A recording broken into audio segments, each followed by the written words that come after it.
नमस्कार, शब्दपर्णामध्ये तुमचं स्वागत.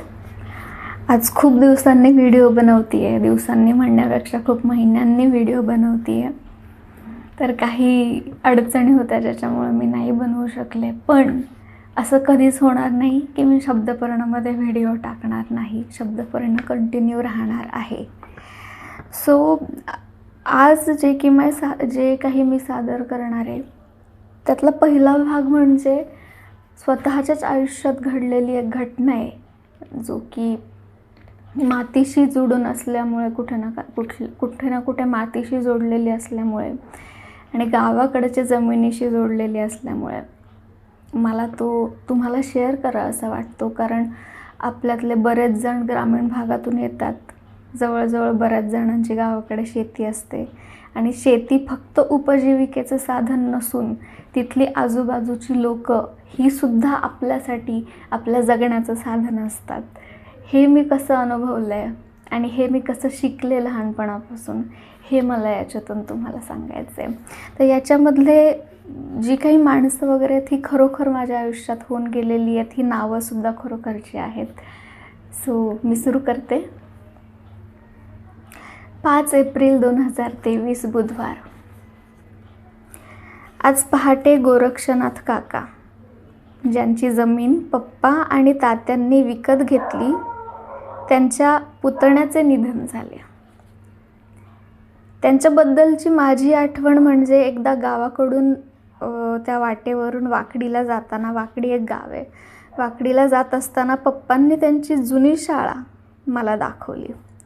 त्याच रस्त्याला आम्हाला गोरक्ष काका भेटले. त्यांनी हातात जुनी सायकल धरली होती आणि चालत चालत चालले होते.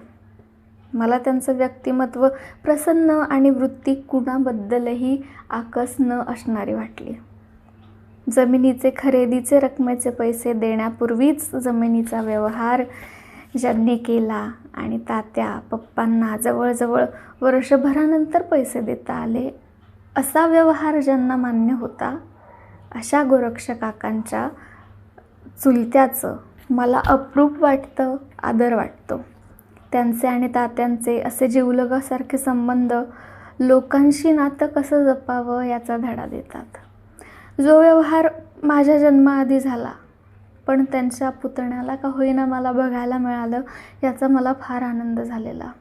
त्यांची छबी, त्यांचं हास्य माझ्या कायम मनात राहणारं. जे गाव आपलं असतं ती फक्त जागा नसून एक भावनांचं जग असतं. जे गाव आपलं असतं ती फक्त जागा नसून एक भावनांचं जग असतं. जिथे माझ्या आजी आजोबांनी संसार थाटला, वडील, त्याची भावंडं, वस्तीवरचा शेजार, तिथले घडलेले आपुलकी नापुलकीचे प्रसंग आणि काळापरत्वे बदललेलं आपलं गणेशनगरचं घर मनातून कधीच जाऊ शकत नाही.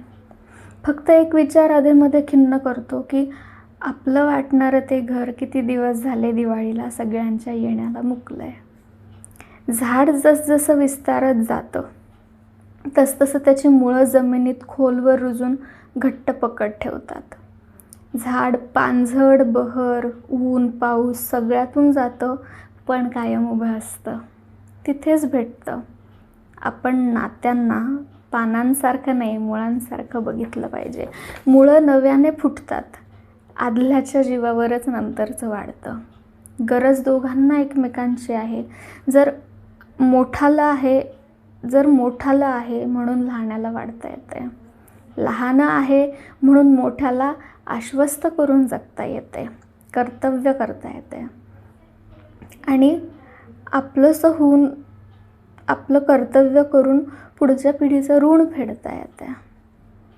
कदाचित कर्म अशीच जोडली गेलेली आहेत. वेगळं होऊन ती कधीही सार्थकी लागू शकत नाहीत. कर्म अशीच जोडली गेलेली आहेत. वेगळं होऊन ती कधीच सार्थकी लागू शकणार नाहीत. आदर्श समाज संकल्पना राहील. आपल्यासाठी उभे असण्यात एक वेगळं कर्म दडलेलं आहे. हे फक्त देवाऱ्यात देवाला पूजा करून आपल्याला कळणार नाही. वस्तीवर नाही.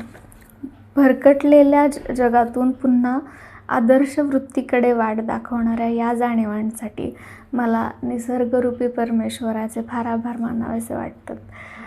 शेवटी बनवा बनवी चित्रपटातलं हे जे गाणं आहे ते खूप चपखल बसतं इथे, की ही दुनिया मायाजाळ मनुजा जाग जरा, फसू नको तू सावध वाघ मनुजा जाग मनुजा जाग, किती आले किती गेले भले मोठे राजे झाले, खोट्या गर्भात बुडाले आणि मातीस मिळून सारे गेले, बीज बनूनी जमिनी मुधनी अंकुर बनूनी यावे, जलगंगेचे जसे वाहते तैसे निर्मळ व्हावे, थोडे द्यावे थोडे घ्यावे एकमेका प्रेम द्यावे, जीवनाला रंग यावे अवघ्या आनंदाचे रंग उधळावे, चाका वाचून गाडी नाही ताका वाचून लोणी, मित्रा वाचून जगात कैसा जगेल माणूस कोणी.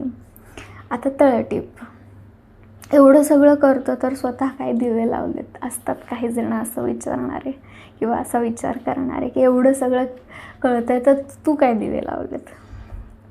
तर त्यांना मला एवढंच म्हणायचं आहे की हा विचार बाजूला ठेवून, हा निगेटिव्ह विचार बाजूला ठेवून जे काही चांगलं मांडलं गेलेलं आहे एखाद्या गोष्टीमध्ये ते निवडण्याची विवेकबुद्धी जेव्हा तुमच्यामध्ये येईल तेव्हा तुम्ही तुमच्या मातीचे खरे मूल झाले आहात असं समजावं. शब्दपर्ण. चला शब्द जगूयात. धन्यवाद.